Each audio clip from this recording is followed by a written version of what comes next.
So with the 9th anniversary concluded, I think it's about time we did the free-to-play tier list. I know it's a bit late since we are in already a different celebration, but this video had to keep getting pushed back since there was so much things coming out for Dokkan Battle that I had to cover first.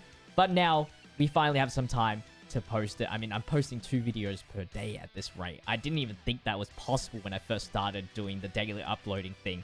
But we're here, so I want to get this done as soon as possible because the next one I want to do is after Golden Week. So there's like a somewhat over the gap for more free-to-play units to come out so we can rank. It's not like I'm doing this like every single celebration because there's like 2 free-to-play units every single celebration, and that's just not a decent video.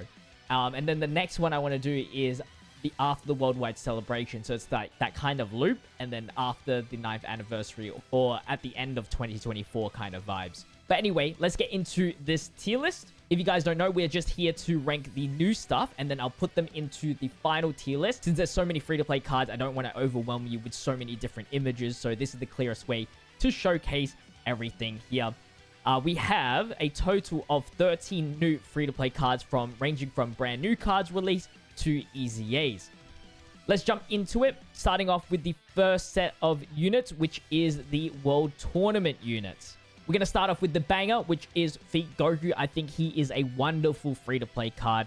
Now, with the new events being super base, it does hurt him quite a bit in terms of usability, but it doesn't take away from the fact that he is still a good free-to-play unit. The new events somewhat affect some rankings, but if a free-to-play unit was good already, it doesn't really change anything about the tier list, really, and that's just how Dokkan works. It's not like the old events disappear or anything like that. So Feet Goku is our certified Z tier. We usually only keep 10 spots in the Z tier, so you will see the updated top 10 list at the end when I showcase the full tier list. But yeah, Goku is very nice. He has that guard against extreme, the high chance to critical, just a very solid unit. And even his great chance of stunning has been super, super helpful. Next up is Ma Junior Giant form.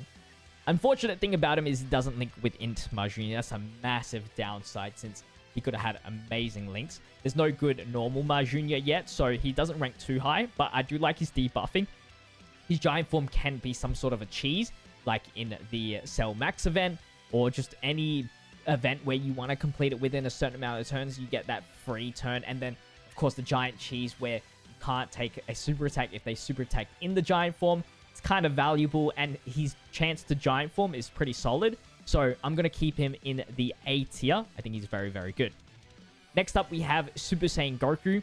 With the Super Saiyan category and Superheroes category getting all of these massive buffs, he's actually not bad of a unit. It allows him to get multiple super attacks, some good crit chance. Obviously, he's just stats, really, at the end of the day. But I do think he is very, very solid for what he does. Just not an ST unit, more of a high-end A unit. Now we have another goated unit. I can't believe we're getting rid of the goated units already. But it is AGL Super Saiyan Gohan. Movie Heroes has a crazy buff with the 9th anniversary. The fact that he supports anybody and then gets 70% dodge is crazy value. And his defense and stacking is crazy good. I'm saying crazy a lot. I should say another adjective. Very good. He is in the Z tier. I think more people will value the Gohan over the Goku in most cases. But for me personally, I will put Goku over Gohan here. And that's just me being free-to-play only. But in the general aspects, this guy is here because it's so much easier for you guys to build movie heroes, full movie heroes categories, full Super Saiyan categories, which is one downside. I wish he could mix and match, but it has to be either one or the other, which kind of is disappointing. But with that said, still in the Z tier. Now, for our next unit, we have Bojack. If I made this tier list right before the Frieza Dokkan event celebration, I probably would have kept him in A, but because Frieza is a space traveling warriors leader, I actually think he is an S. You can actually now make somewhat of a solid team with him with full guard because he needs extreme space traveling warriors, and he can actually be somewhat of a great tank to bring, and he is a somewhat of a support for the extreme types for attack. I think he doesn't provide defense though, but still, he has big bad bosses as well. Actually, a really, really good card to have. If you can fulfill all of his requirements, which with the Frieza, it makes it a little bit easier. So I'm actually going to be putting him in the S tier. Next up is Bardock's EZA, Team Bardock's EZA. I actually think he is another S tier unit. Very good damage output. If you've seen my showcase, his damage output is crazy. He's an amazing Team Bardock support, decent super support as well. With the follow-up with the 18 key super support, he actually goes nuts with the support. The only problem with him not being in Z tier is the fact that his team is ass. Low Class Warrior is ass. Team Bardock is ass. He is the one carrying the team, which is not a good sign. Obviously a good sign for him, but it just means I can't use him as much as I'd like to. Like, Goku's team is amazing. I can use him like 90% of the time if I'm versing extreme type units. And Goran's amazing because he has the best teams in the whole entire game that he's supporting. And it's just Bardock is just not at that level yet. So yeah, he is going in that S tier. Okay, enough of the positive stuff. We got our first bad unit, Trunks. I don't even know where to use him. I'm pretty sure this was the worst EZA of all time. It did nothing for this guy. Really did nothing. They didn't fix these problems. Not usable. Not usable. Now we have the Frieza and Cell, the Fortnite brothers. I am going to be putting them in the B tier. I just haven't really found any sort of usefulness in them. Like, there's some A characters that probably perform worse than them in terms of stat-wise, but they offered something. They were used in somewhere. But these guys, ever since I purchased them, I never used them. They're kind of a pointless unit. And even the Supreme Spectacle battle where you can fulfill their versus Goku thing, it's just not worth it. They suck. I kind of overrated them when they released, and it's just maybe because they were 100% Link level 10, and mine's only 55%. But for now, I'm just going to be putting them in the high B. They're just there, and it might be a bit too disrespectful for them, but until they are put into a team where I can use them, and they're actually a part of a mission or something, and I'm like, okay, this is it, I'll be putting them in A at most. Next up is Gogeta. So, Gogeta here is an interesting one. You can't really use him in a lot of events because he's a nuking leader, but I think he's pretty solid. I do wish he was slightly better for being the first login character to EZA. The fact that he is not like on the S tier or Z tier is kind of disappointing.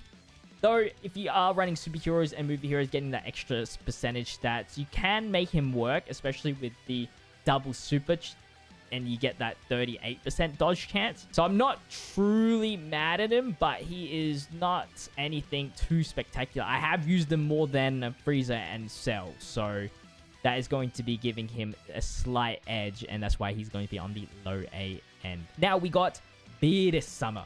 Bearded Summer. Very interesting card. Somebody that can't attack until turn 5. Solid tank for their first turn appearances, but then degrades over time. His damage is good. I don't mind him. He's a very interesting character. It's hard to rank him sometimes, but I know for sure he's not a Z tier character. I think if the damage reduction was a little bit higher, it would work, but when that first turn appearance is gone, he can be such a liability. So I am going to be putting him in the S tier. He is more of like the put him in the spot where to tank and then hide him. But I do think he will be used more, so I will put him in the high S tier compared to, I guess, these two. Next up is Frieza, the Seeking Super Attack user. He's not bad. He just deserved more. He really did deserve more. I am going to be putting him in the A tier. He can get some decent stats, I guess, as long as you're over the 50% HP mark. Some usability, but yeah, just nothing too impressive, really. Bouillon. Bouillon is a crazy unit. I wish these two are the newest ones, which haven't been out for, I guess, more than a week here. And so I don't have too much time with them other than the initial showcase. I can see the potential of Bouillon. DB Saga, though, is a little bit lacking. And I'm sure Saiyan Day or Golden Week is probably going to upgrade the category. But for now, for where it is, I can't see him being used in DB Saga. It's just too weak of a team in general. And then Terrifying Conquerors, it's just that extreme unfortunate stuff. But with the damage reduction that he does have, he can be quite a good tank. And if you know your enemy and you know you can nullify it, he can actually be somewhat very, very good. So I'm going to be putting him in the A tier. And then Chilled. Chilled's the latest unit. I literally am recording this video after Chilled's release. For what I've seen so far, his stats can get extremely high. And the fact that he has the dodging and the crit chance built in, he's actually much more impressive than what it seems to be on his passive skill. So I'm actually going to be putting him in the S tier. And I think maybe the major issue is that his team is lacking. And probably the fact that he relies on int orbs. So you need to have somebody that can change int orbs, which is not so common than you might think. So that's all the new units ranked. Let's chuck them into the main tier list. So this is the brand new final tier list for free-to-play. I have reordered the top 10. I do think Bomber is super valuable. The 70% damage reduction on those massive super attacks is definitely going to save your life more than any of these units over here behind her, other than maybe Gohan because he can dodge, but any unit here can dodge, really. Like I said with Gohan earlier, he should be ranked higher, but because of my free-to-play experience, I'll be putting him in the 5th slot, as I use Jackie Chan and Goku a lot more often. Broly and Trunks just have that great damage output, defensive capability, so I think it's actually such an awesome release. I did kick down Piccolo, even with his guard. Unless you're running Piccolo and Gohan to support him, he is not worth the guard in first slot. You are taking so much damage from supers now that it's just not worth it. And Barbie obviously gets kicked down because extreme units. Some things I kicked down from the S tier to below is the Trunkses. Rage Trunks and as well as Domain Trunks is down here somewhere. I think I kind of overrated them, or they just didn't age as much as I'd like them to. I swear when they released, they were very, very solid.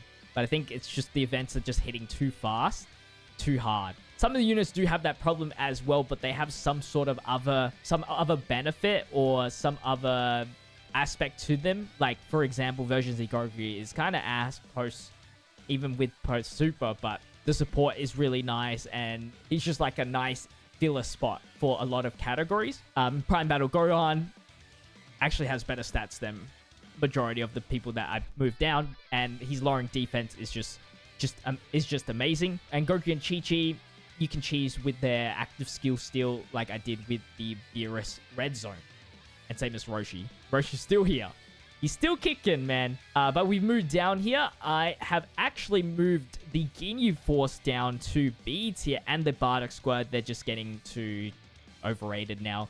They have to move down, unfortunately. Like, I can admit, like, some of them are really good, but because you need to run the other ones, it's kind of a shame. Like, KO and Caulifla here, they can run, like, they don't need to have each other because there's paid LRs and Dokkan Fest units that can fulfill each other's spots, which is really, really nice. Metal Coolers, though, I think can still stay on A because they do have some quite nice abilities. But other than that, because nothing changed in the L tier, nothing from the bad tier has to go down here until one of these guys awaken, I guess. But that's going to wrap things up here. Thank you guys for watching. If you did enjoy, don't forget to leave a like, comment, and subscribe to the channel with the notification bell on. I'd like to thank all my members on screen right now. If you'd like to become a member, click on the join button down below. With that said, I'll see you guys in the next one. Stay healthy, stay safe, stay fizzy.